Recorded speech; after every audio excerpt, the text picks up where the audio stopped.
Muito Muito obrigada pelo obrigada por ter. convite.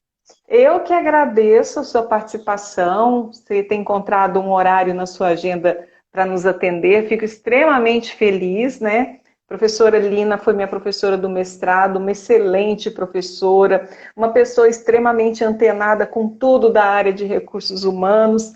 Inclusive, eu vou ler aqui um breve currículo dela para que vocês conheçam um pouquinho mais sobre a nossa entrevistada. Vou colocar meu óculos, professora, porque olha só, viu? Depois do mestrado eu precisei ficar usando óculos, viu? A culpa é de vocês.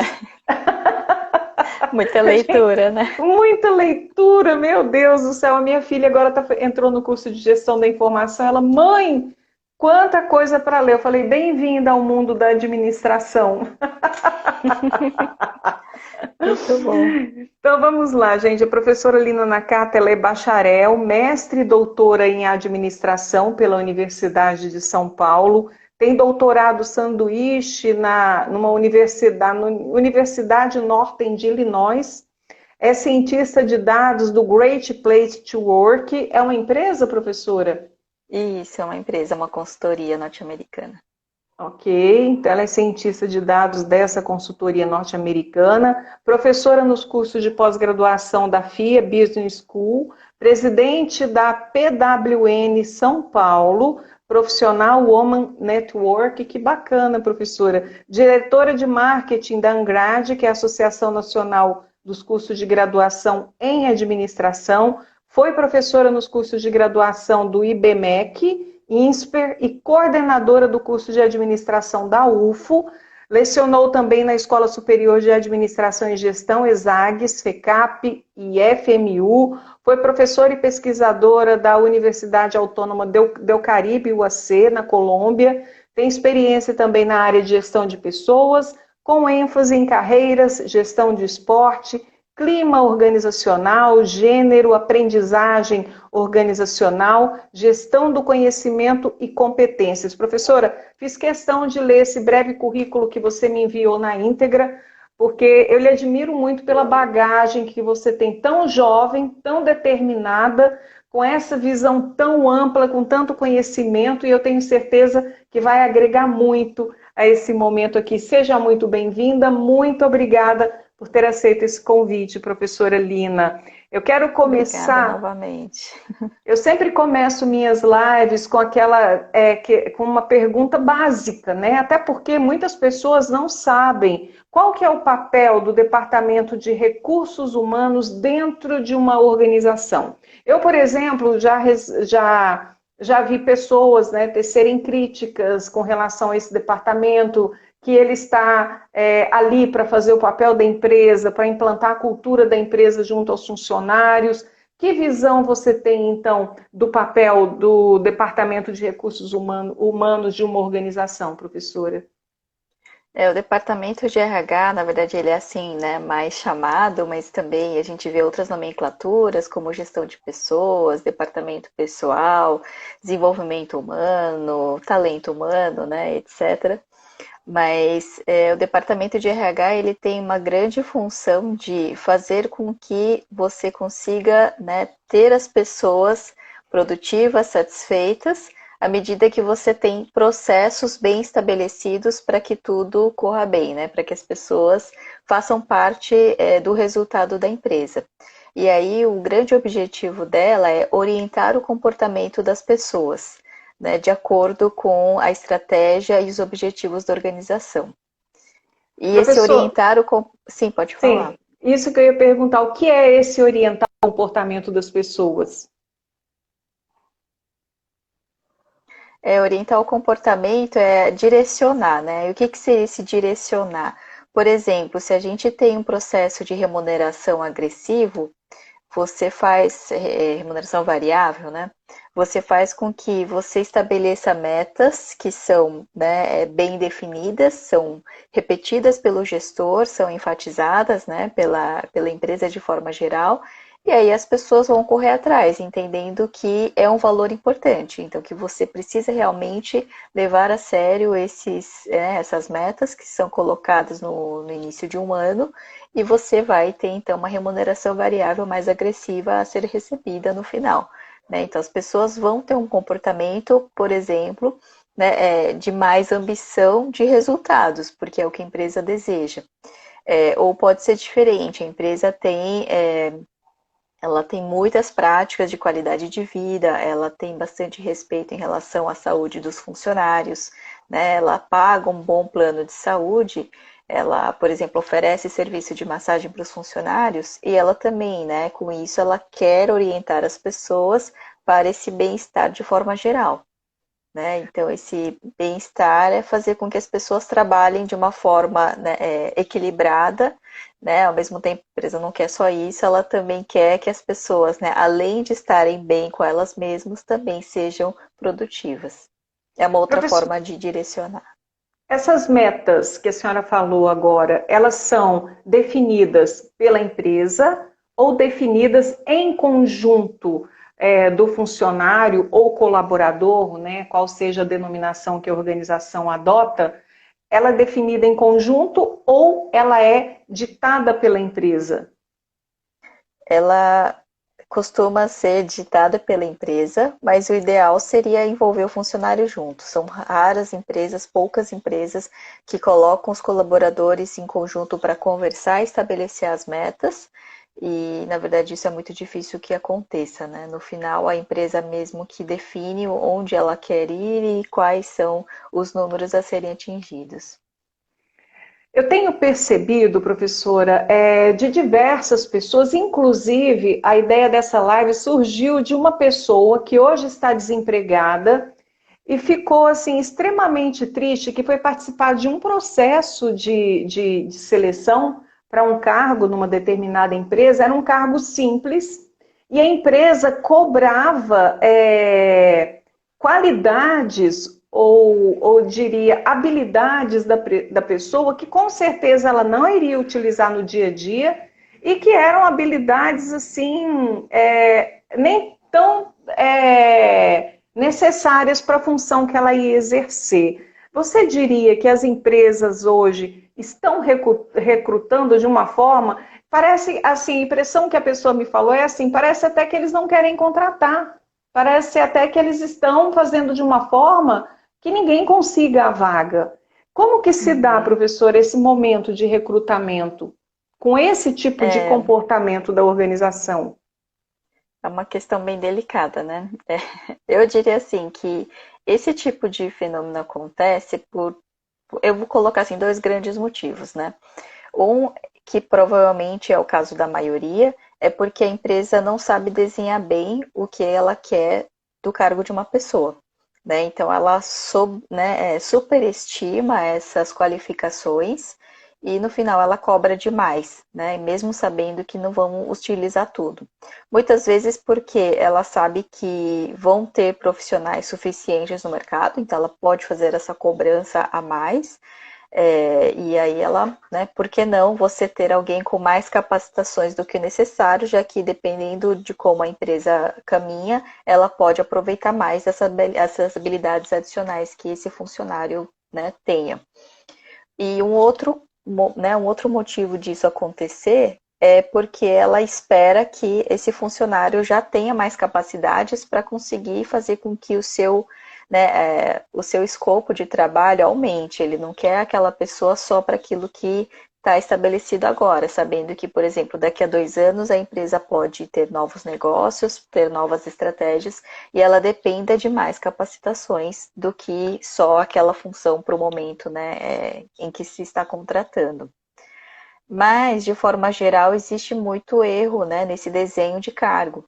Então, por exemplo, se o RH precisa, né, contratar determinada pessoa para algum cargo, o RH precisa saber qual é o cargo, né? E hoje em dia, com tanta mudança, com tanta coisa nova surgindo, os cargos se desatualizam rápido, né? Se você entrou há 5 anos atrás para fazer uma coisa, eu tenho certeza que hoje você está fazendo muito mais coisas. E não é porque a empresa é ruim ou porque a empresa não enxerga, porque as demandas surgiram, né? E claro que ela vai cobrar de todo mundo.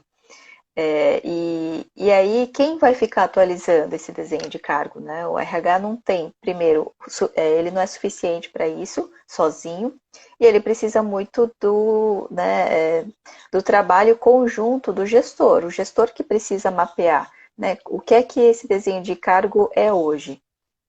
E provavelmente os gestores não estão muito preocupados com isso, né? Eles têm várias outras demandas, isso não está na meta dele, então ele não vai correr atrás disso.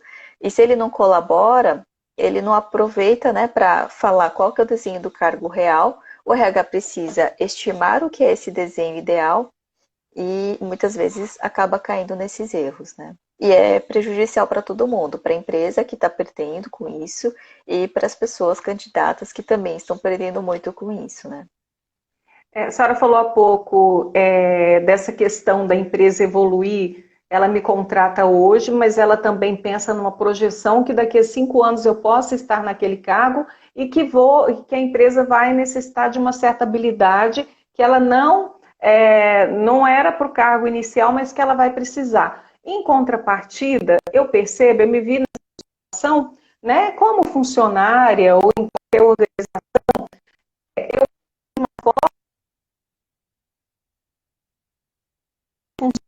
capacitando, oferecendo viagens que ele possa conhecer melhor outros universos, para que ele possa também se capacitar e atender a empresa nesse momento que ela vai precisar, daqui para frente, por exemplo, ou daqui 2, 3 anos? Não é um papel da empresa também capacitar esse funcionário, professora?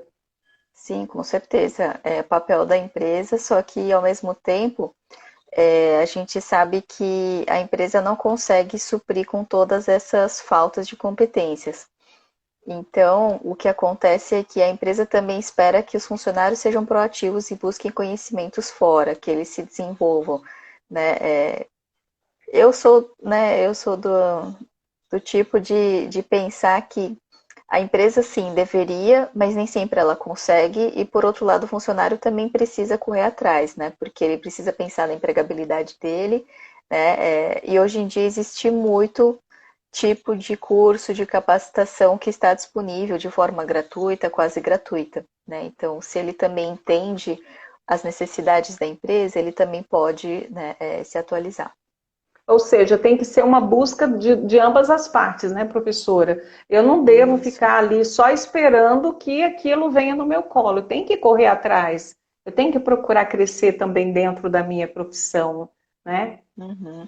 É claro que a empresa precisa dar o suporte, né? Ela também não pode ficar só esperando.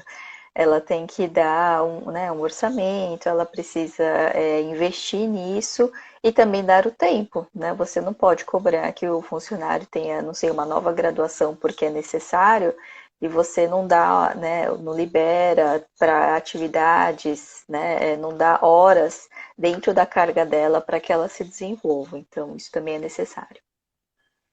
A Salles, eu vou ler pelo nome que está aqui, tá? A Salles está fazendo um comentário. Uhum. Oi, Lina. É Simone, Simone o nome dela. Oi, Lina, muito bom poder assistir uma nova live. Uma nova live Obrigada, sua. Sim, Simone. sempre muito bom. A professora Lina, uma pessoa com conhecimento muito amplo. Professora, o que acontece muitas vezes que o candidato vai, passa pela seleção, tem todo esse lado de perceber momentos assim que ele é cobrado com coisas que ele não vai usar no dia a dia, mas como a senhora colocou lá no começo, pode ser que a empresa esteja projetando para daqui a algum tempo ele precisar disso, e aí a pessoa passa por todo esse processo e sequer um telefonema ele recebe para falar que ele não foi aprovado. Isso é correto? Não, não é correto. E aí as empresas são muito falhas nisso, né? A gente sabe que as pessoas se candidatam a várias vagas, elas têm várias expectativas e no final a empresa não consegue fazer bem esse processo, né? São raras, são poucas as empresas que fazem esse processo bem feito, ou seja, dão um mínimo feedback que é necessário, mas também, né, dizem como que foi o resultado para a pessoa. né? Você foi aprovado, parabéns, ok, isso acontece, mas quando não é aprovado, né, minimamente um e-mail. Pode ser aquele e-mail automático, não tem problema nenhum, mas é uma resposta que a pessoa vai receber, né?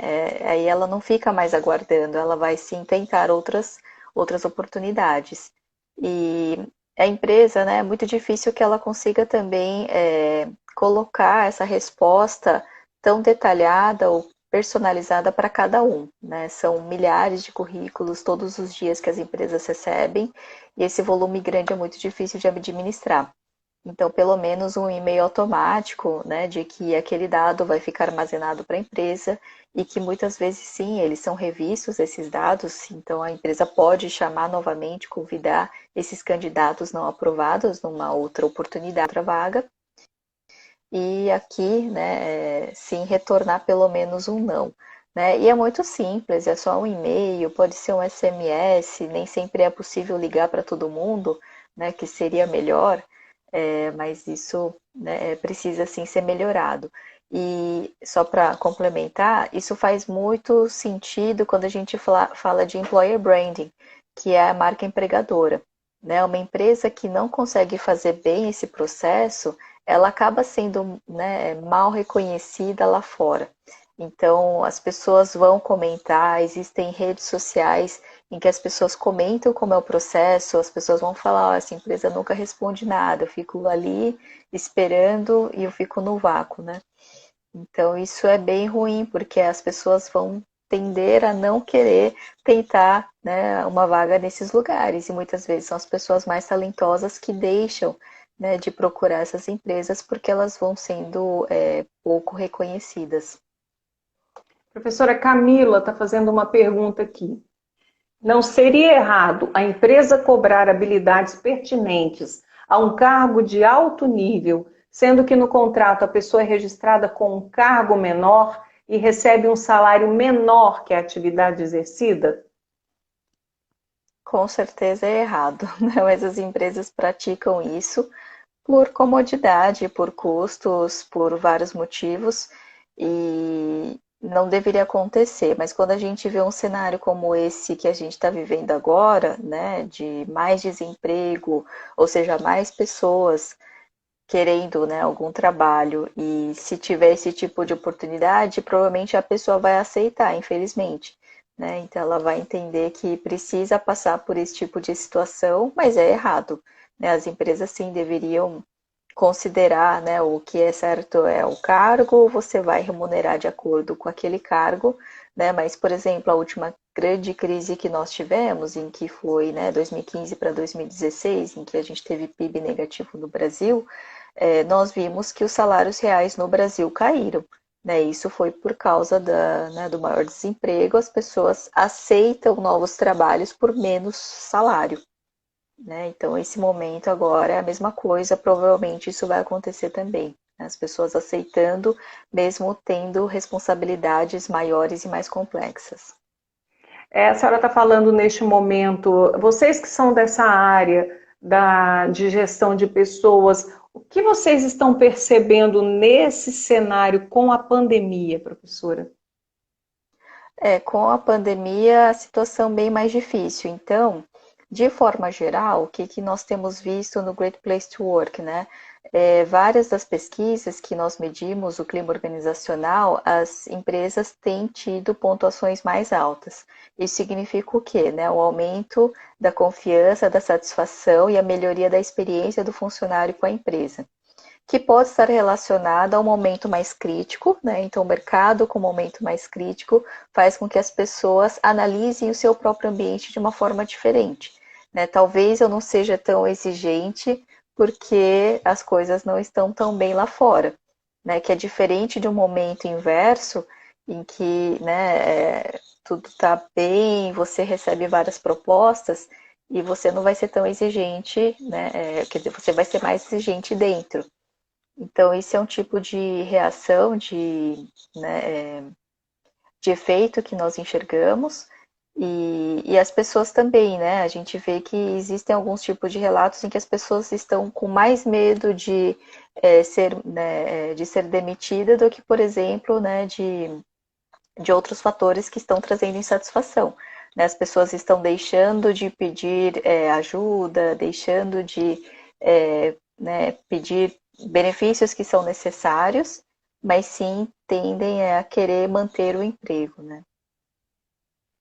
A Simone tem mais um comentário aqui. Professor, o Sérgio chegou e parabeniza por mais essa live. Ok, gente. Muito obrigada. Assuntos muito interessantes, muito atuais. A senhora trabalha nessa empresa de consultoria, professora. Que tipo de parâmetros, que parâmetros vocês analisam e que tem te chamado a atenção? Além desses, né, que você acabou de mencionar. Nós analisamos 60 afirmativas, então a gente mede várias coisas, né?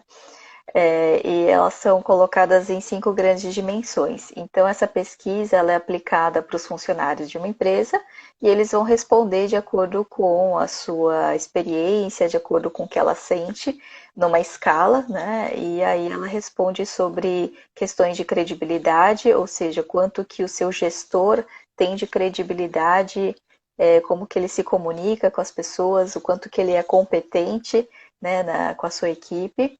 A gente olha respeito, né, como se a pessoa é bem tratada como pessoa e não só como funcionária, se ela, né, tem né, um tratamento justo pelo que ela é e pelo que ela faz dentro da empresa. Nós olhamos imparcialidade, que é o sentimento de justiça, né, se elas têm essa questão de discriminação ou não, se elas sentem, né, que o salário também é justo ou não, a PLR. O quarto pilar, a gente vê a parte de camaradagem, né, o quanto que as pessoas são, né, amigáveis entre si, se elas gostam de trabalhar com, né, os seus colegas, áreas. E também o orgulho, né? O orgulho é orgulho da empresa, orgulho do trabalho, orgulho, né, do que ela faz no seu dia a dia. E aí, medindo tudo isso, nós então, né, temos pontuações que são atribuídas e essas pontuações geram um resultado final. E nós olhamos muito por aí, é um grande termômetro, né? A gente costuma dizer que é como se fosse um diagnóstico quando você vai no médico, né? O termômetro diz, por exemplo, se eu tenho febre ou não tenho febre. A partir disso, eu vou investigar que pontos, quais são as variáveis que eu preciso trabalhar para melhorar a empresa de forma geral. Daí vocês, Então, a gente ouve funcionário, né? Sim, de base dessas informações, vocês propõem também, professora, alternativas para que esses aspectos melhorem? Sim, nós buscamos várias alternativas. Geralmente, de forma geral, é alguma questão com a liderança. Por que que nós, né, já passamos a observar isso nos últimos anos todos? Porque no final a empresa provavelmente tem várias boas práticas, né, vários bons processos, ela consegue entender para onde ela quer ir e tudo mais, só que nem sempre esse recado da empresa chega para o funcionário até a base. Então, né, quem tem que fazer tudo no dia a dia, quem é o RH personificado no dia a dia é o gestor.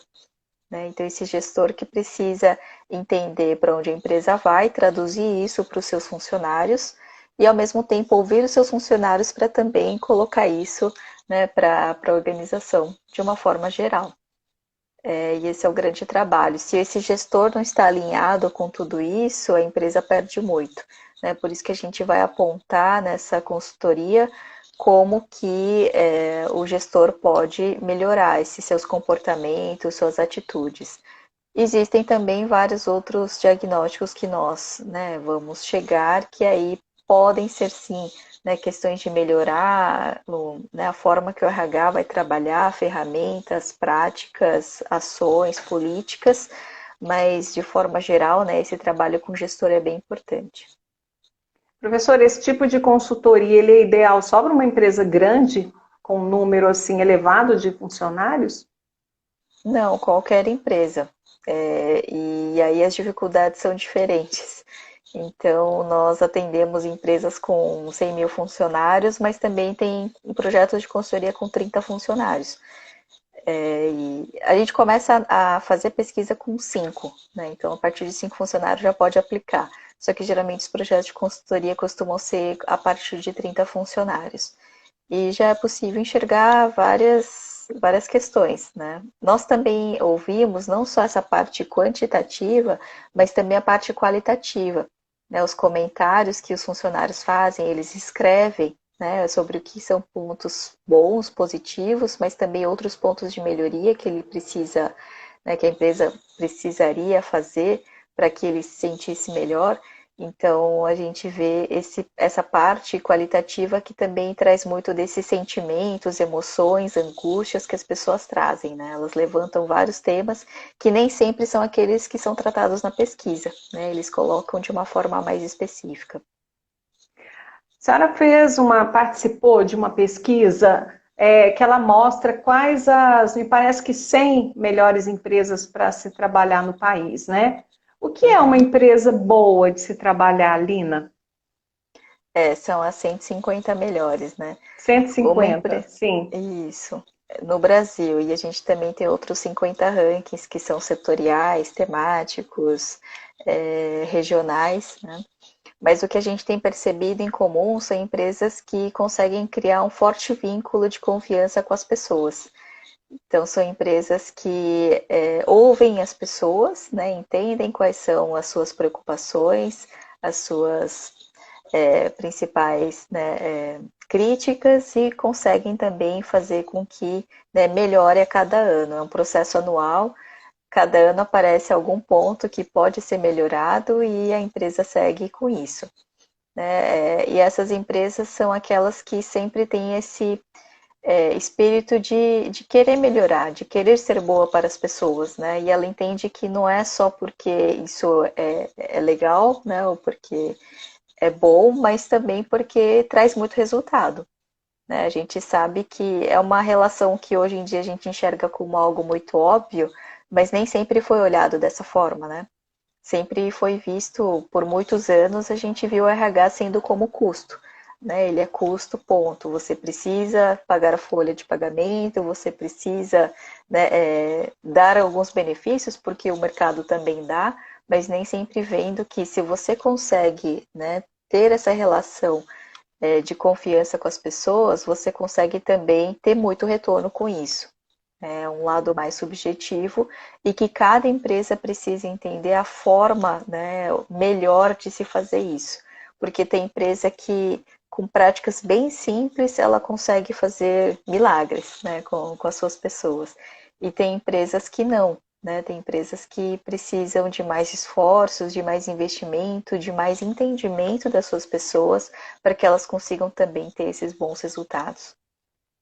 Professora, que práticas são essas? O que seriam práticas simples que atendem o funcionário para que ele veja, perceba aquele ambiente bom para se trabalhar? E que práticas mais arrojadas? Eu queria que você falasse um pouquinho, até para a gente saber, né? Que às vezes tem empresas que oferecem assim coisas tão interessantes que a gente, nossa, que bacana, né? E você que está aí, que vê isso Uhum. de perto, o que seriam essas práticas?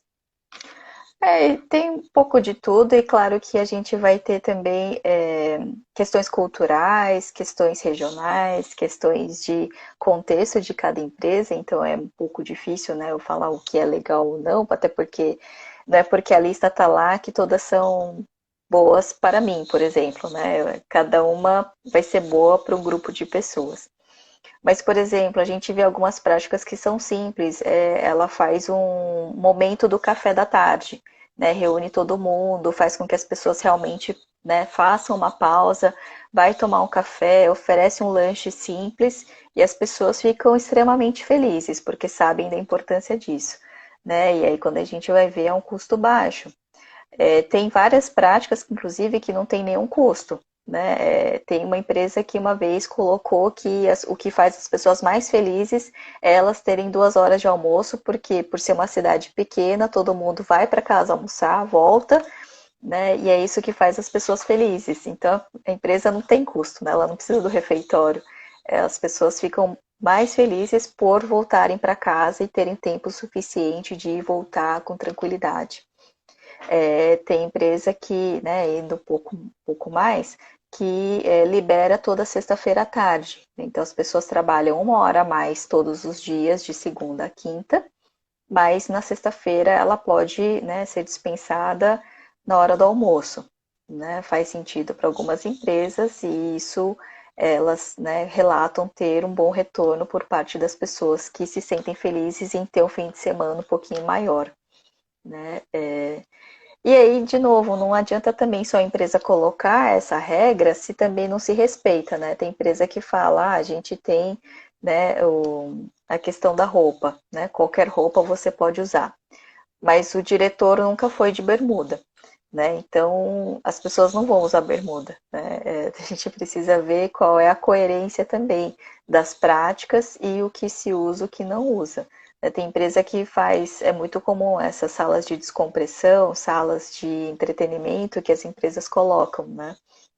Mas as pessoas usam, né? Se eu já vi lugar que a empresa colocou, reformou, tá pintada, tá toda bonita, cheia de coisas divertidas lá dentro. Só que a chave fica no RH e você precisa justificar, precisa preencher formulário. Então, quem vai lá? Ninguém vai lá, né? Não adianta ter e não ter a prática.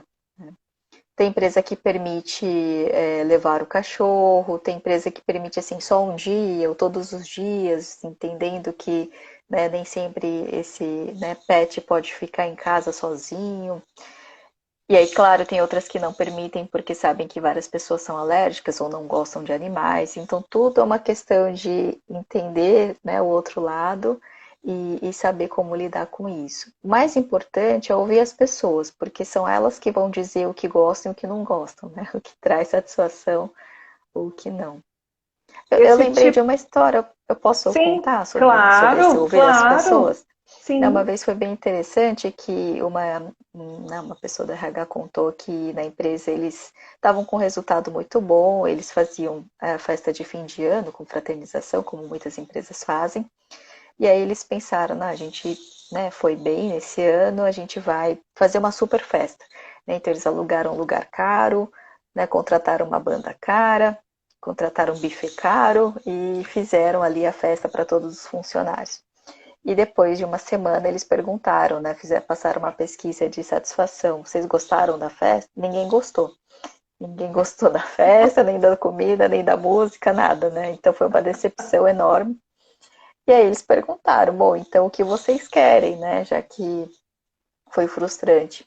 E aí eles falaram, não, a gente mesmo quer organizar a festa, né? Então eles falaram que eles podiam fazer a banda, os próprios funcionários montaram as bandas. Eles conseguiram montar 3 bandas, só com os próprios funcionários músicos que gostariam de tocar alguma coisa. Eles quiseram escolher a comida, então eles que escolheram o tipo de comida, que era um tipo de comida muito mais barata do que o buffet que eles tinham contratado antes. E aí, claro, né, a festa do ano seguinte foi organizada pelos próprios funcionários, o RH não precisou se preocupar com nada, eles já formaram os comitês para isso, e então a festa saiu muito mais barata e todo mundo feliz. Né? Então, essa é a noção, né, que a gente tem de nem sempre as práticas que são as melhores são caras ou sofisticadas, né, ou então ou muito moderna que venha de algum RH, mas sim aquelas que mais, né, conseguem ser adequadas e suficientes para as pessoas. Eu ia perguntar, queria aproveitar aqui, Lina, para perguntar o seguinte: você citou esse exemplo da festa, e eu ia perguntar para você justamente isso. Quando a empresa adota esse tipo eu não sei política, eu não sei o termo correto que se dá à adoção dessas medidas que promovam um bem-estar do funcionário, ela acompanha também, essas empresas acompanham se de fato isso está trazendo um resultado legal no que diz respeito à produtividade, ou ela simplesmente joga, deixa para lá e acha que é um benefício que ela está dando e não vê, por exemplo, se ele gostou dessa festa, né? Uhum. Muito boa pergunta. Mas primeiro eu posso explicar, né? A gente costuma dizer Sim, que existem ações, práticas e políticas, né? E quais são as diferenças? Ação é quando a gente tem, né, um movimento para alguma coisa. né? Então, uma ação, pode ser uma campanha, né, de um dia, fazer uma pesquisa, enfim, é uma ação, né, algo mais simples, pontual. Uma prática é quando a gente tem algo que, né, tem uma formalização, você sabe que acontece, por exemplo, temos a sala de descompressão, temos a mesa de ping-pong, temos uma prática de, não sei, manicure para, né, as mulheres uma vez por mês, isso é uma prática. E política é quando a gente tem algo realmente formalizado, estabelecido, uma norma, uma regra, está num documento e toda vez que acontecer precisa ser respeitado, né? Então política já tem mais um sentido de lei, né? Não com essa palavra, mas algo que, por exemplo, se alguém sofre assédio moral e ela quer reclamar disso, ali tem uma política que estabelece toda vez que acontece isso, isso vai para um comitê que vai fazer uma análise dentro de 7 dias, enfim, tem uma norma, né, para isso. Então, política é o lado mais sério, vamos dizer, né? E nenhum é mais certo ou mais errado, né? Todos são necessários. A gente precisa ter ações, ter práticas e ter políticas. Mas, e tudo que a empresa faz, como prática ou como ação, ela sim precisa medir, né? Porque são as pessoas que precisam avaliar, dar o ok, dizer que é bom, que ficou satisfeito ou não. Não É adianta a gente importante. colocar, não adianta a gente colocar e achar que vai ser bom, né? Eu acho que uma questão muito comum é no uso de benefícios. Quando a empresa costuma ter uma lista enorme de benefícios que ela concede, são caros, né? Não são de graça, e nem sempre ela avalia o quanto que elas são úteis, o quanto que as pessoas gostam, usam, e o mais importante é o quanto as pessoas usam, né? Porque gostar todo mundo gosta, né? Você gosta de ter, né, ajuda para academia? Gosto. Mas você está indo para academia? Não. Então são coisas diferentes, né? A pessoa não quer perder, então ela diz que gosta. Mas a gente vai ver realmente, né, o dado que é mais importante é se ela usa. Tem uma pergunta aqui atrás, Lina, que diz respeito a aqueles indicadores das empresas, né, das melhores para se trabalhar. Quem está fazendo essa pergunta é o Antônio Araújo. Como a Uhum. empresa se habilita para participar da pesquisa que define as 150 melhores empresas para se trabalhar? Queria aproveitar aqui e mandar um Legal. beijo para a Odeni, minha amiga lá do Pernambuco, que está nos acompanhando. Obrigada, Odeni, pela participação. Mas respondendo então a pergunta do Antônio Araújo, né? De que forma que as Muito bom. empresas que queiram participar dessa pesquisa, como que são definidas essas 150 melhores empresas? Muito bom. É o Pada, um amigo meu.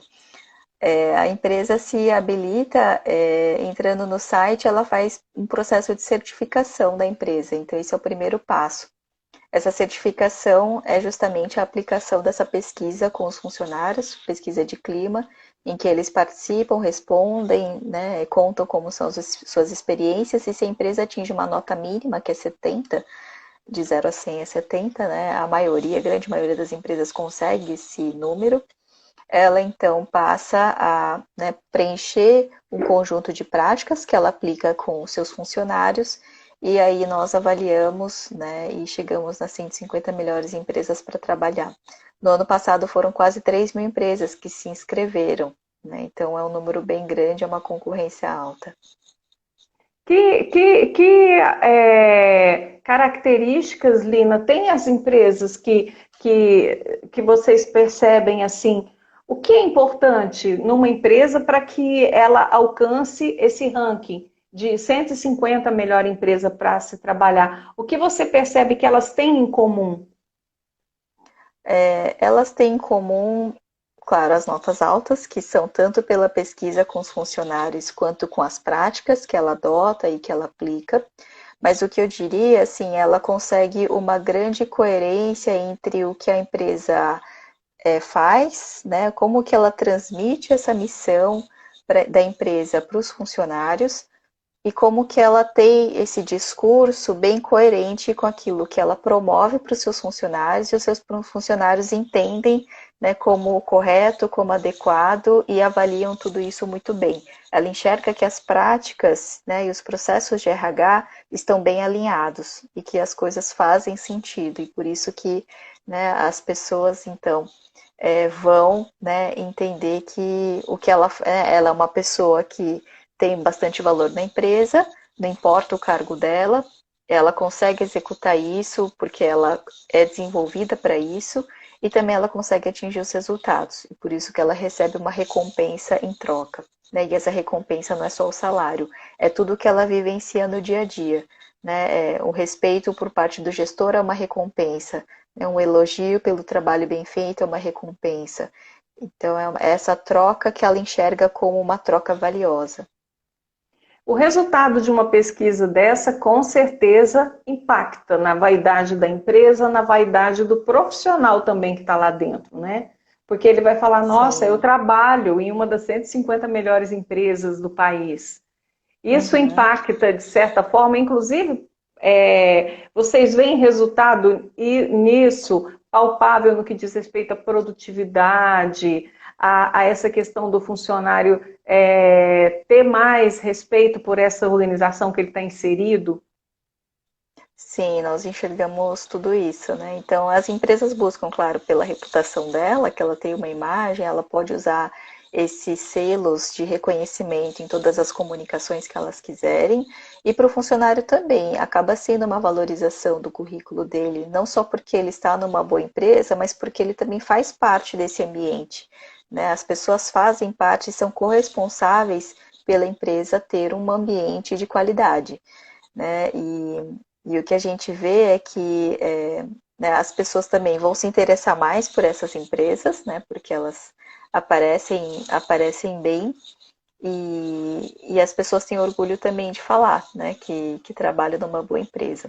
O que né, pode acontecer, e às vezes as pessoas questionam muito, perguntam, elas veem alguns nomes de empresas que às vezes, né, ela entende que não é um bom lugar, ou ela tem colegas que trabalham lá e que falam que não é tão bom assim, né? Mas a gente, né, minha pergunta de volta mas você trabalharia lá? Não, você não, né? Eu também não, mas outras pessoas que estão lá avaliam bem aquele lugar, né? Depende muito de quem está vendo, né? E se a pessoa não está bem lá, mesmo sendo uma boa empresa, pode ser que para ela, para aquele perfil, não está fazendo sentido naquele momento, né? Então é um momento de sair. E a Pode gente vê acontecer. muita só comentar, Sim. né? A gente vê muita produtividade dessas empresas, no sentido, né, que você comentou.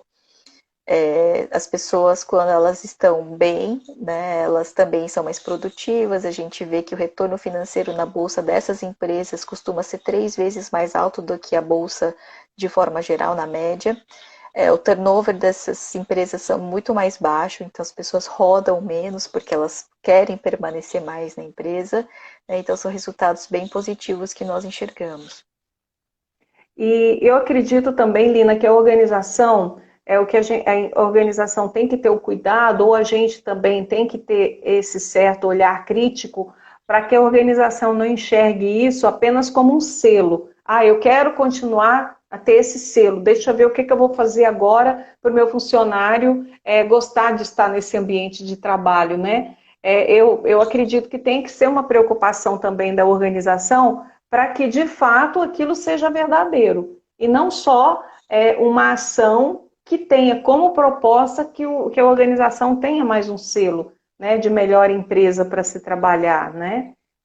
Exatamente, ela tem que ir além, né? Ela não pode só correr atrás de uma coisa que no outro ano, se ela também não faz nenhum tipo de nova ação, ela não continua, né, no ranking, porque as pessoas também querem cada vez mais, né? Elas têm necessidades que vão mudando, ela tem novas expectativas, passam a cobrar mais a empresa.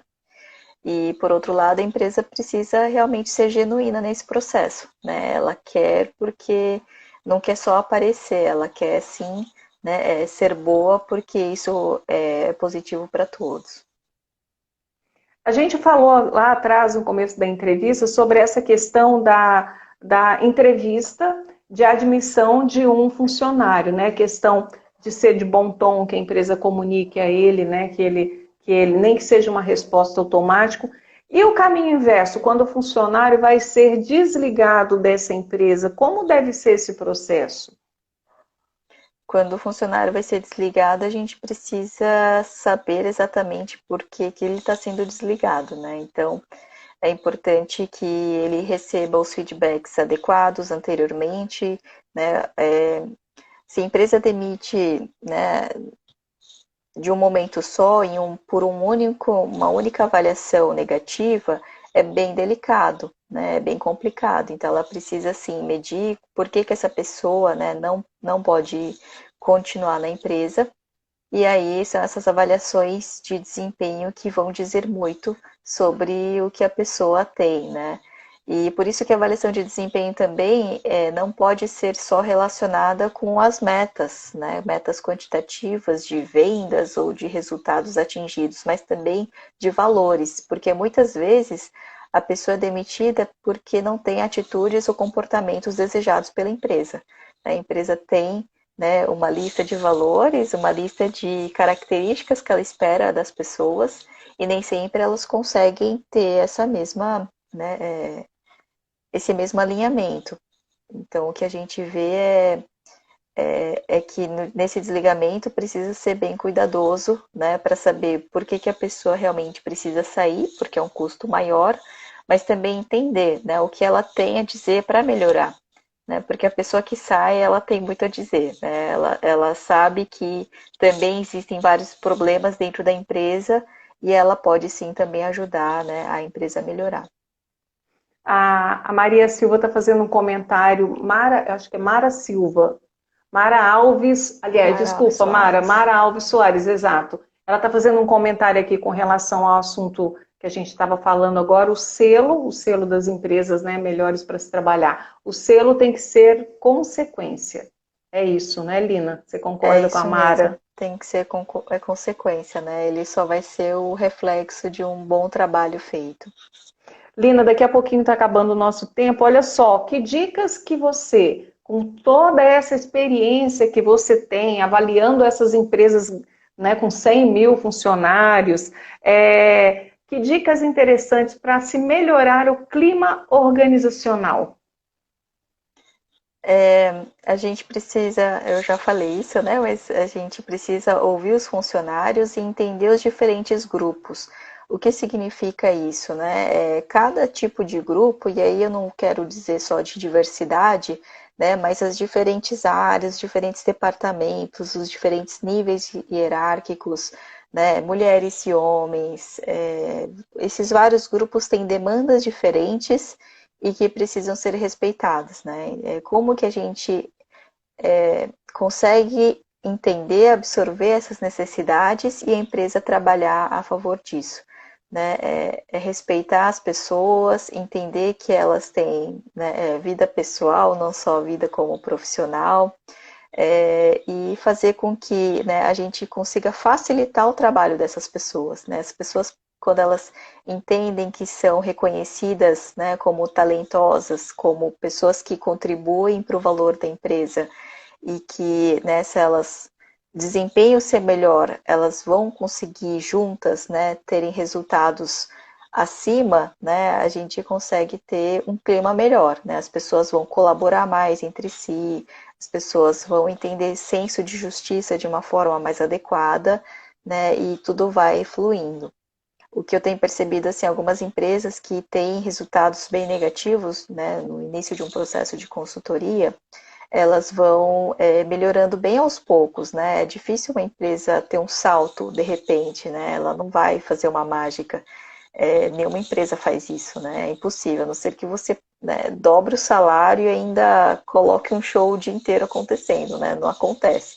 Então, ela precisa trabalhar em alguns pontos, esses pequenos pontos vão alavancando outros e a empresa vai melhorando, né? A sua qualidade, o seu clima. O João fez um. Ah, o Antônio Araújo, parabéns pela live. Eliane Lino, um abraço grande, Lina, gostei muito. Realmente, viu, Antônio? Isso aqui para mim é uma palestra, não é nenhuma live. Eu acho que os professores de administração de RH tinham que pegar essa live, salvar e mostrar para os alunos, porque é uma aula mesmo. A Juliana está colocando aqui, boa noite. Como saber, no momento da contratação, qual é a cultura de uma determinada empresa? Muitas vezes, o que está no papel não reflete as práticas do dia a dia. E aí, Lina? Oi, Juliana, tudo bem?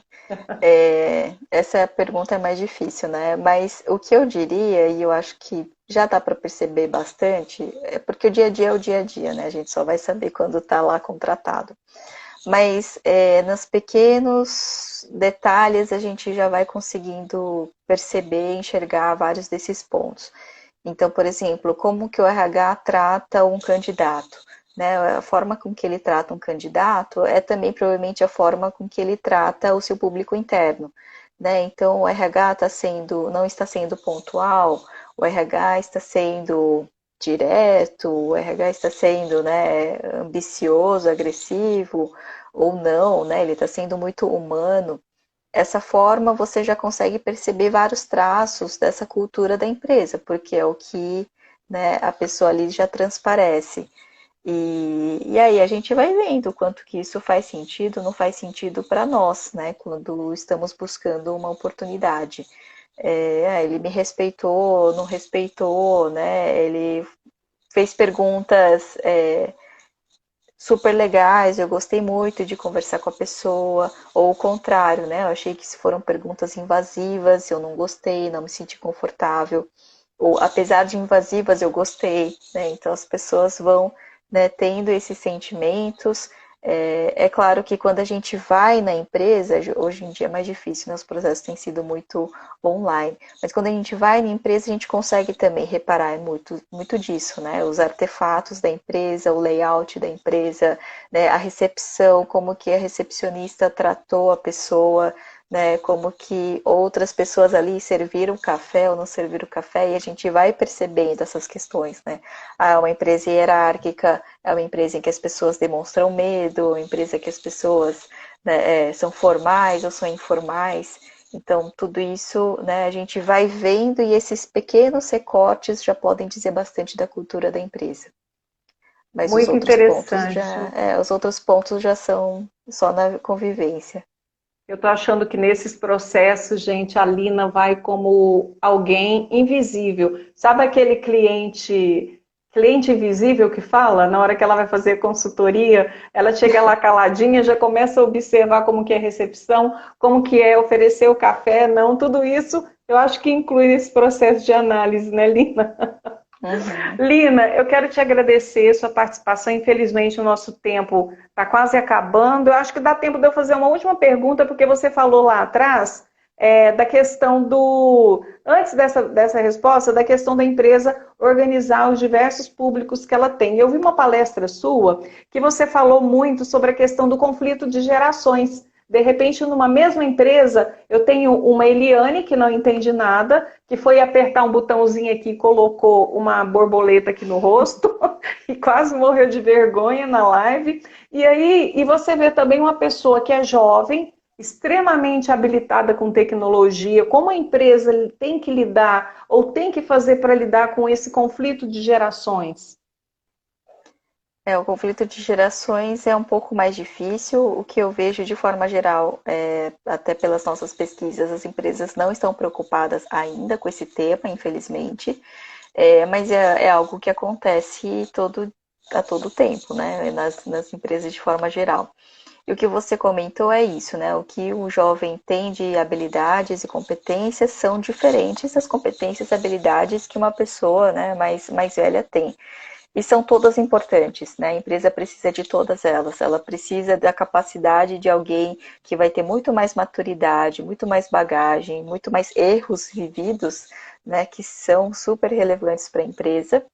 Alguém que tem esse histórico, mas também uma pessoa mais jovem que tem mais, né, risco, né? Que tem mais capacidades com tecnologias, que enxerga o mundo de uma forma bem mais dinâmica e juntar, né? O problema é esse juntar, né? Porque quando a gente vai ver numa empresa, né, a alta hierarquia é quem manda, geralmente está nas posições de maior poder e acaba, né, colocando esse mindset, vai plantando isso para os mais jovens, né?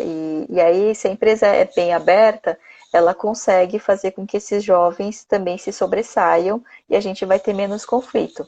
Né? Por outro lado, se a empresa é mais fechada, ela não vai conseguir aproveitar né, essas competências dos mais jovens no seu dia a dia. É interessante, viu, E, Lina? Porque tem muita gente assim que não sabe lidar com isso e que tem muito atrito com aquele funcionário que está mais antigo de casa, que tem essa bagagem, que tem essa maturidade que você colocou. A gente percebe essas questões mesmo no dia a dia de trabalho, né? E é um desafio, exatamente. E é né? uma perda, né? É um desafio, porque a gente vê que as empresas não estão sabendo aproveitar bem, né? No fim acaba ficando só de um lado, só de outro, em vez de integrar, né, tudo isso.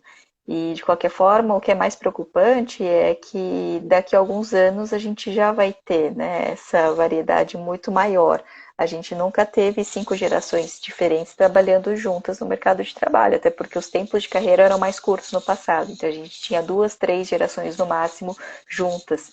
E agora a gente vai ter 4 a 5, né? Então é um grande novo desafio que está surgindo. Isso mesmo, Lina, eu não tinha parado para pensar nisso, porque agora a gente vai demorar mais a se aposentar, são mais Sim, gerações juntas ali, muita gente com medo de perder emprego porque já está perto de tal idade, né? Será que nós vamos ter mercado de trabalho para tanta gente, não é? Será que as empresas vão exatamente. saber lidar com isso? Vocês vão ter muito assunto para pesquisar, viu, Lina? Eu queria, Vamos. Lina, lhe agradecer mais uma vez a sua participação. Vou deixar depois essa entrevista disponível no YouTube, caso, né, as pessoas queiram, também no meu Instagram. Vou lhe enviar o link. E muito obrigada pela participação aqui. Foi maravilhoso. Foi uma palestra. Que bom, muito obrigada, Eliane. Lina, você está no Brasil ou está fora do Brasil? Eu estou fora, mas eu volto em Lina, setembro. que horas aí? Que horas, Agora Lina? é quase 1 hora da manhã. Meu Deus do céu, olha só. Tá Não, lá mas com... eu tô com Lina, eu tô com horário do Brasil. Lina, só de curiosidade, porque eu estava falando por uma amiga, amanhã eu vou entrevistar uma pessoa fantástica. Quantas línguas você fala? Falo bem 3, né? Mas eu falo mais outras 3 no nível básico. Gente, 6 línguas essa mulher fala, olha só. Ô, Lina, muito obrigada, viu? Me desculpe, eu achei que você estivesse no Brasil, então você está com fuso horário aí de 1 hora da manhã. Agradecendo mais uma vez, obrigada a todos vocês que nos acompanharam, foi um prazer tê-los aqui. E Lina, um beijo grande para você e muito obrigada, viu? Obrigada para você também. Boa Quando, noite. quando vier a Uberlândia, eu quero tomar um café com você, viu? Claro, vamos sim. Obrigada. Beijo, beijo. Até. Tchau, tchau.